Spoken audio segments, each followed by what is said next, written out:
บิ่งกันเนาะมันป่ายังได้เยอะตึกโบต่างเหรอมาเบิ่งกันมาลุ้นกันเนาะมันป่ายังเนาะ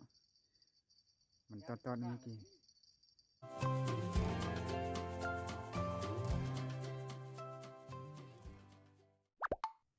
สบายดีพ่อแม่พี่น้องปองไปนะวันนี้เราก็จะไปใส่เบ็ดกันเนาะยามเช้าตอนนี้กำลังไข่กระเจเหืออยู่เนาะตอนนี้เรากำลังเมื่อใส่เบ็ดเนาะซึ่งว่าเราจะเมื่ออยู่เนื้อพุ่นเนาะ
มาฮอดแล้วบัดนี้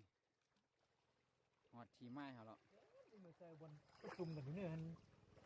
เขาจะใส่ก่อนเนาะเที่ยวเห็นก็คือทางรถไฟลาวจีนเนาะอยู่พนั้นทางรถไฟลาวจีนยันเห็นบ่ทุกคนเขาจะมาใส่เบ็ดกันอยู่บริเวณนี้เนาะบริเวณนี้เลย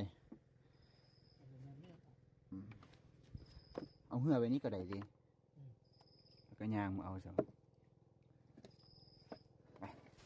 ไปกันเลยวันนี้ดำเนินการกะเกี่ยมไม้เขาเนาะบอลที่จะใส่ผ่านคุณว่าใส่งานเนื้อคุณอย่างที่คือกว่าสารต่อวันนี้ก็มีไล่คนอยู่เนาะมาหากินเนาะเขาจะมาหากินเนาะช่วงนี้ช่วงโควิดเนาะบ่มีเห็ดก็มาหลอกใส่เบ็ดกันนี่ก็คืออุปกรณ์ของเราเนาะอุปกรณ์ในการติดปลาของเราเอาไม้มาเลย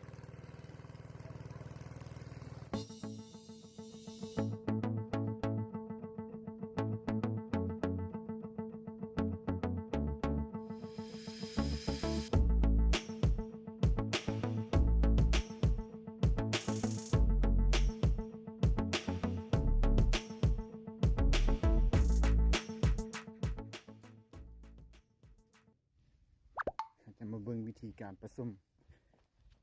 เหยื่อของเราเนาะมีเด้โอเมก้ามีขนมปังมีเนาะอันนี้เพิ่นเอิ้นว่ามีริ้ว5เนาะก็จะมีตัวนี้นี่เด้โอเมก้าแล้วก็จะเป็นขนมปังตอนต่อไปเพิ่นจะ นำใส่เล็กน้อยเนาะพอให้มันปั่นเป็นก่อนได้หลังจากเอาน้ำเสร็จแล้วก็คนให้ส่วนผสมทุกอย่างมันเข้ากันเนาะปั่นเขาเลยเนาะนี่ปั่นก็เป็นแบบนี้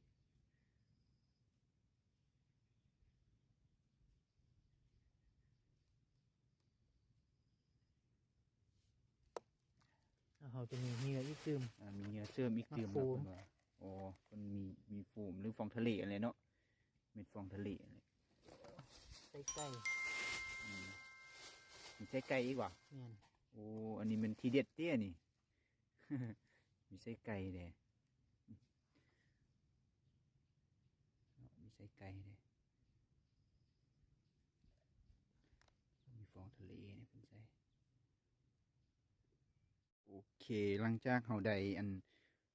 ตะกอทั้ง4อันแล้วเนาะจะนำมาใส่เบ็ดมันนี่วิธีการใส่เนาะวิธีการใส่เราก็จะนำมาผูกมันนี่เลย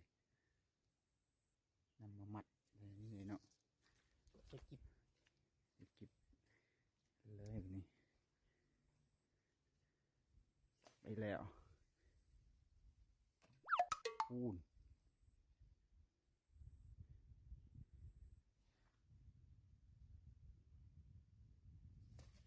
ไปแล้วมาวันนี้เราก็จะมานั่งรอคอยนั่งท่าเนาะนั่งท่าให้ปลามันกินแบบนี้นั่งท่าให้ปลามันกินสีร่างเนาะเบ็ดเขาเอามา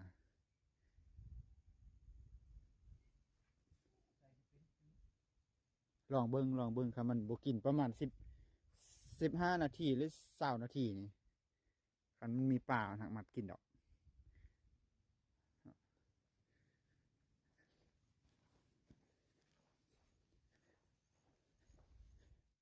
ห้ามาหอนี่วะโอ้จักลัง4 ลัง 5 ลังเอารถจักรมา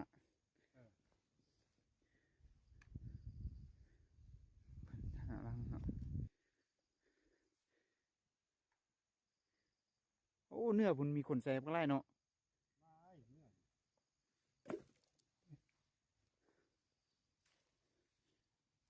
โอ้เป็นได้ปลาด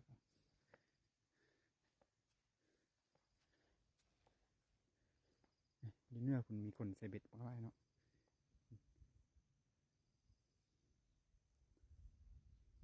ระวังนี่ก็จะท้าปลากินเบ็ดเนาะ A few moments later. มาเบิ่งกันเนาะมันป่ายังได้เยอะ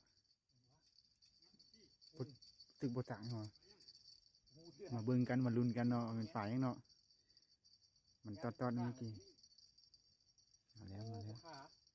โบขาเพิ่นว่าบ่ได้ลุกกันเนาะโบติด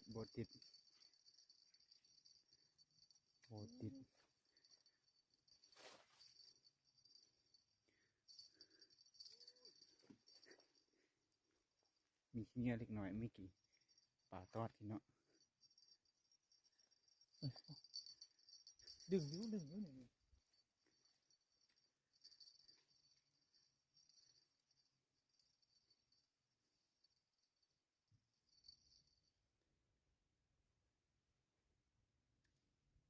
ทิมกันอีกรอบหนึ่งเนาะที่ว่ามีป่าอยู่ได้นี่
แหละ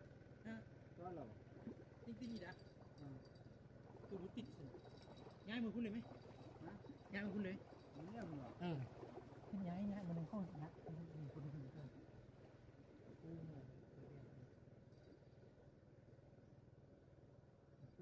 เราจะเปลี่ยนเป่าไม้เนาะเปลี่ยนบอล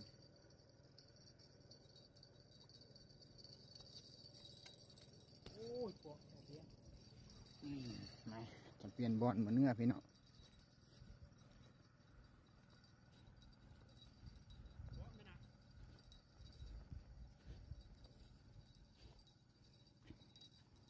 เขาเพียกติบ่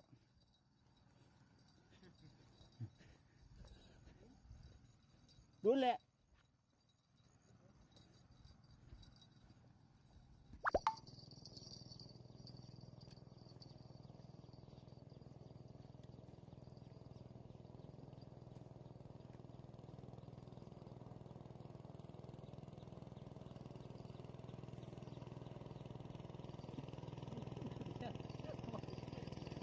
มอปวดอ่ะยามันป่าเลย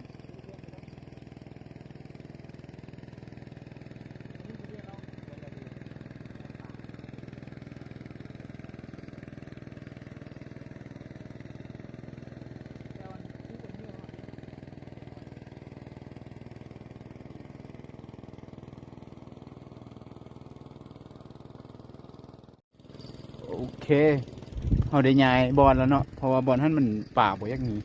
แล้วเขามาย้ายใส่บอลใหม่คือแล้วเนาะ ตื่น มันตื่นเนาะว่าย้ายมาใส่บอลใหม่จะเป็นอะไรเนาะเดี๋ยวเราจะไปติดตามนำกันเลย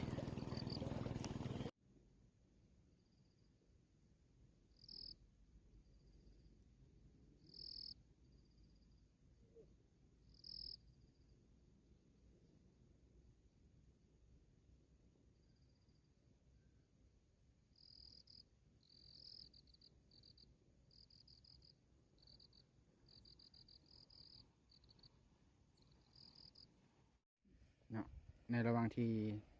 ถ้าปากกินเบ็ดเราก็จะมาตัดฟดเนาะเพื่อเห็ดบอลพักเสาเรา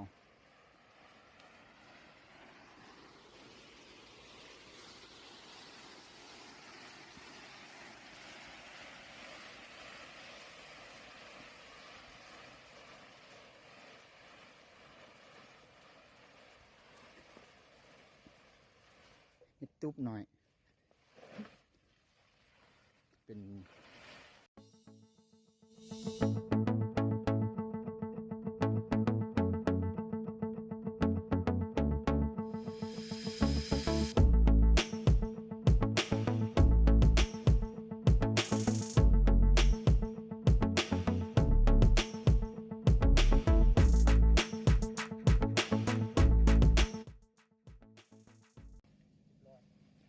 เรียบร้อยเนาะที่บางแดดของเราในการนางเฝ้าเบ็ดเนาะวันนี้เราก็จะมานางเฝ้าเบ็ดกันต่อไป ว่าป่ามันจะ กินเบ็ดหรือบอ A few moments later. เอาละในระหว่างที่รอท่าเนาะป่ากินเบ็ดเราก็มากิน ข้าวจี้ขนมปังท่าก่อนเนาะเพราะว่าเวลานี้มันก็ช่วยแล้วเนาะรอท่าป่ากินเบ็ดอยู่ นิดดีแท้ เจ้งนกหอมมึง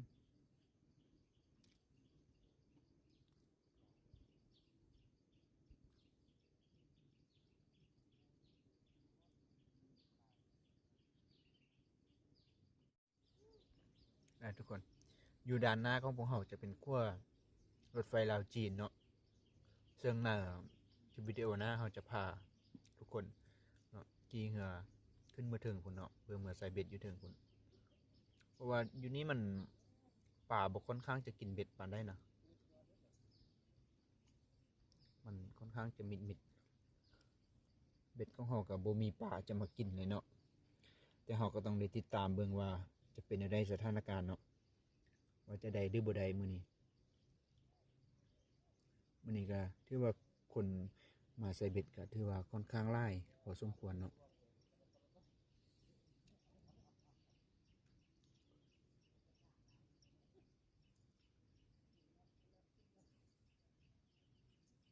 มื่อตะกี้ก็อันน่ะป่าได้กินเบ็ดของเขาเจ้าเนาะแต่ว่าเขาเจ้าได้เฮ็ดมันหลุดเนาะเลยบ่ได้เป็นปลาจักระ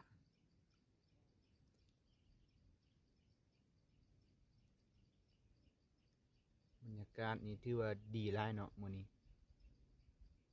บ่ร้อนอบอ้าวเกินไปมีลมเย็นๆ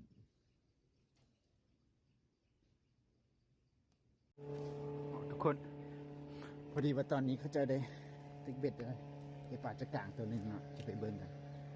แต่ว่าเบ็ดเฮายังป่ายังบ่กินกัน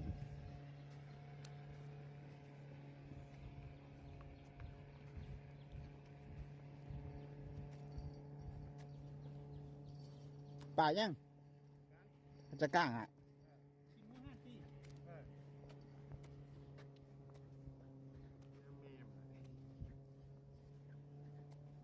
ตอนนี้บุคาดนะเท เอ เรา อใส่คล้องเหรอ นี่มันหย่องหมดทั้งกัน เด็ดปลาตัวหนึ่งเนาะปลาจักระ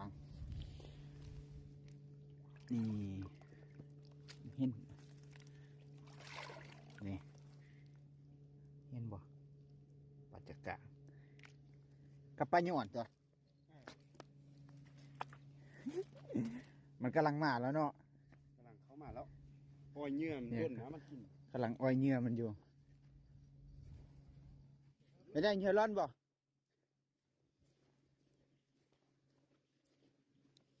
ปรู้ไปครับก็จะจัดงานเรื่อง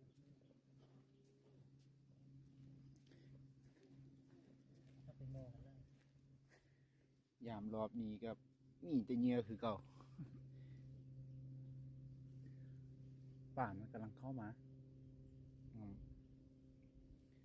เดี๋ยวก็จะได้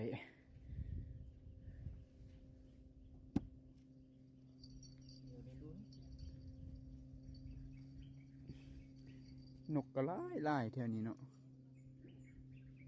ป่านี่นกควก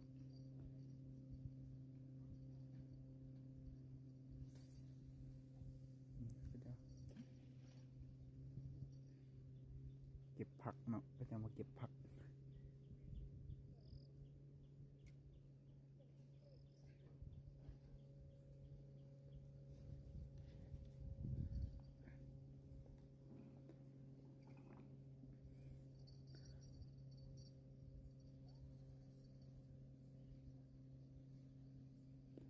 รอกันต่อไปเฮาท้าเบิ่ง A few moments later. เตรียมแล้วทุกคนแต่บุมเห็นของเฮารอบนี้ เพิ่นได้ป่ายังเอาประมาณรอบนี้ม่านตลอดเถอะเอาเหยื่อยังใส่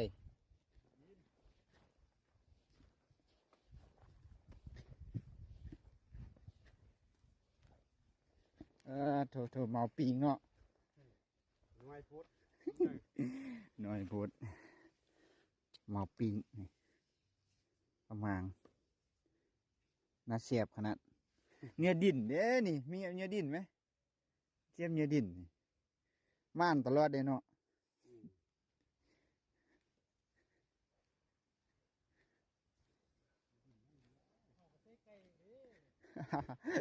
ใส่ไก่ก็ยังบุกินแล้วเนาะ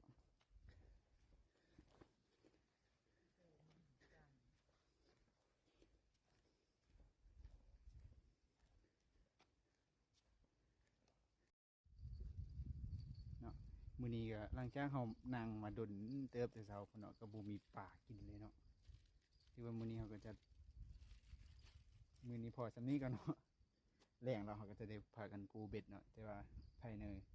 อีก2-3มื้อเฮาจะพากันไปใส่บอนใหม่เนาะอยู่เหนือพุ่นเนาะไปได้ก็ฝากกดไลค์กดแชร์เนาะกด Subscribe เพื่อเป็นกำลังใจให้เฮ็ดคลิป